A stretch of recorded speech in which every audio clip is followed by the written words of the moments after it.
So here's this thing. I went ahead and I added these.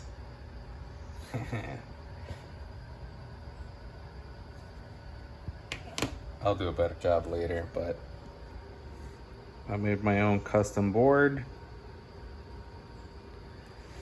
And you might think this is kind of useless, but you can add white light, any light. I mean, it's just use RGB lights. But my plan is to also then mount this camera in here, and then the lights won't be so useless after all. We'll see.